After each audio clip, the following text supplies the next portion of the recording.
Hey everybody, welcome back to Football Talk with Vinny. In today's video, we're going to be going over the Miami Dolphins.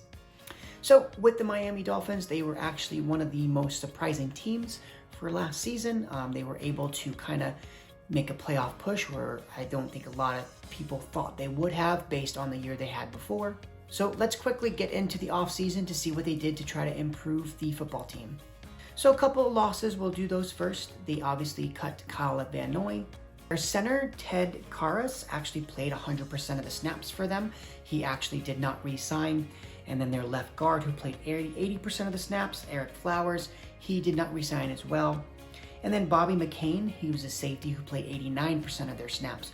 So he actually did not play as well. So a lot of players who played significant snaps, so now you have to find starters for those players. And then obviously a big one was Fitzmagic is no longer there. Obviously you're going to go with Tua. He is the younger quarterback, so that was a no-brainer, right? He was a first-round pick. But I do think that Fitz played very well last year, whereas I think Tua kind of struggled. So hopefully Tua can take another step forward, because if he doesn't, with the way that Fitz played in the games that he was able to play, I don't think they win as many games without him unless Tua can take a leap forward this year. Now let's get into some signings. Wasn't many. They actually signed Jacoby Brissett, obviously to back up Tua. They also signed Jason McCourty, the corner for the New England Patriots. Will Fuller could be a big signing for them if he could stay healthy, which, you know, if you play fantasy football, that's a question every single year. If he could stay healthy, he would have had a good year. So, but if he could stay healthy, right, with Devontae Parker and obviously with the draft, which we'll get into in a second, right, they could have a good wide receiving core. And then they did replace the center and the left guard. They signed Matt Sakura and DJ Fluker. So again, you're trying to fill the holes that you let go in free agency. Now, let's get right into the draft. Obviously, with the 6th pick, they took Jalen Waddle. So now you have a 3 wide receiving core of Devontae Parker, Jalen Waddle, and now Will Fuller. So you do have a lot of wide receiver threats. They can all get open, right? You have obviously some speed with Jalen Waddle and obviously Will Fuller. So I think if you're Tua, there's not really going to be many excuses for you to not play well. You now have a very good wide receiving core. Your running backs were already decent last year. The tight end, Gesicki, was good. Your offensive line is decent, right? And obviously the defense played very well. So I think the real weakness you had on the football team last year was the wide receiving core, right? Which is why you kind of gave Tua an excuse as, okay, well, there wasn't many weapons for him to be successful, but now he has a weapon. So now if you're Tua, it kind of, you know, puts more pressure on you in a good way, right? You're now able to maybe make better reads and the guys will actually get some separation. Let me go over the rest of the draft though. Again, you had 2 first-round picks. So with the second one, you took Jalen Phillips. He was probably one of the best prospects, just fell in the draft due to injury. Then at pick 36, you took a safety in Javon Holland. At pick 42, you took an offensive lineman, Liam Hitchenberg. Probably pronounced it wrong. I think it's close, but it might be wrong. And at pick 81, you took a tight end, Hunter Long. And then towards the end of the draft, you only had 2 late-round picks. At 231, you took an offensive tackle, Larnell Coleman. And at pick 244, you took a running back, Jared Dokes. So again, they actually had a lot of picks in that top 100. They had 5 picks in the top 100 and 4 picks in the top 41. In the top 42, excuse me. So again, with the draft, if you just focus in on, again, on those top 100 picks, they took a wide receiver, a defensive end, a safety, a tackle, and a tight end. So you were able to dress a bunch of different positions, a couple on the defensive side and a couple on the offensive side. So obviously I really love their draft overall, right? Because you already have a young, talented football team and you added a bunch of more depth and more good, young, talented players. Now, with that being said, let's get into the regular season. And I think obviously because of the way I'm doing these videos is we're starting based on, you know, really a record last year. So a lot of those teams have been bad. We're starting to actually get into, and this is really going to be the first team that I think actually they're going to take a step back from the year that they had. Now, obviously, I think they're still a good team, but me personally, I think the defense played so well last year. It's hard to see them playing that well again.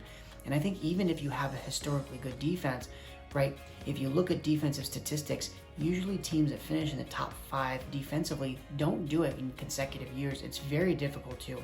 So I think it's going to be very difficult for Miami to repeat the defensive performance that they put on last year.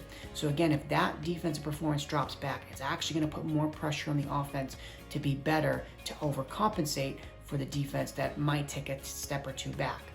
And I know they got some weapons, but to me, the quarterback is such a huge position, and I get it, Tua is only in his second year, but until he shows that he can get it done, to me, if you're going to ask a quarterback who has not shown he can get it done yet to put more on his plate, until he shows that, I don't know how I feel about their team in terms of playoff success going into the future. Just for this year, again, if he plays well and he shows that he is as good as they thought he was when they took him, I think they can easily make the playoffs, because with the weapons they got, he just has to play a little better than he played. But again, if he struggles, right, if he's struggling and the defense takes a step or two back, right, and let's just say they're not a bad defense, but let's just say they're like a fringe top 10 defense, but their offense kind of struggles because Tua struggles, well, they can now lose a lot of close ball games, 17-14 or 21-17, right?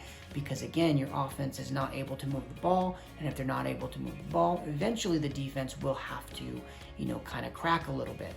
So I actually see the Dolphins winning anywhere from 5 to 7 wins. And I mean, obviously a big reason for that is, like I said, the roster as well. But I think another one is just the teams in their division, right? I think it's going to be very difficult for them to beat the Buffalo Bills. And I do think the New England Patriots are a better team than the Miami Dolphins. I think, obviously, the coaching, and Brian Flores is a very good coach as well. But I do think that the fact that New England, with the roster they had, they were able to win about as many games as Miami did last year, I think shows you how much better of a coach Bill Belichick is. And that's not a knock on Brian Flores, right? Bill Belichick is the greatest coach of all time in the NFL, right? So that's definitely not a knock on Brian Flores. Now, who knows? I could be dead wrong, but if I had to give a projection, I say Miami wins anywhere from 5 to 7 games. And I think that 5 to 7 just depends on how many wins did they get in the division, because I don't see them beating Buffalo either time. And to be honest, I think if they split with New England, I think if I was Miami, I would take that. I don't know if they're going to beat New England either. So to me, if they lose all 4 of those games, now you're in a situation where if you split with the Jets, you're 1-5 in your division. And if you're 1-5 in the division, it's going to be tough to win 7 games. You're going to have to win 6 games outside of your division, and you only play, 11? Now that there's 17 games, there's only going to be 11 games outside your division, and you have to win essentially half of them. And that's just to get to 6 or 7 wins. So again, if they could beat the Jets twice and maybe split with New England and get to 3 wins, then I think they're closer to 7 or 8 wins. But even then, I think it's going to be a difficult year for them. And who knows? Obviously, I'm not going to be right on every team. I could be wrong on the Miami Dolphins. But we see every year there are teams that we think are going to be good and they're going to take a leap and they actually go backwards. I just have a feeling that I think Miami is going to be that team. I definitely could be proven wrong. They do have a very young roster. So if a couple of those players, if they can play better than they played last year, right, they could actually be a very good team. I don't see it. But again, that's just my opinion. So let me know what you think. And obviously, that's why we watch sports. That's why we love it, because we just, we're all guessing at this point. We don't know what's going to happen, and that's why you watch the games.